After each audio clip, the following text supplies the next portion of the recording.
Hello beautiful people, welcome to my channel.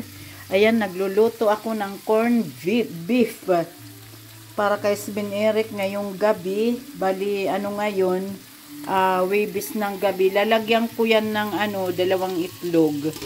Yan. Nakainis, alam nyo ba noong hindi pa nagko-COVID, hindi naman gaanong mahal ang mga bilihin dito.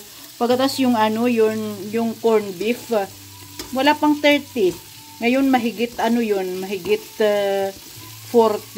Pati yung yung ham, kukuntir lang ang diferensya nilang dalawa. Pero mo yung yung mahigit 40 sa atin, mahigit 200 yung ganitong corn beef. At saka mas maganda ang corn beef na yun noon kaysa yung ito. Kasi yung galing talaga yun ng Brazil. At saka yung Brazil yun ang pinakamasarap na mga karni ng baka. Ilang grams ba ito? Kasi yung noon, 300 grams yun. Tama, 340 grams. Kagaya rin nito. Ayan.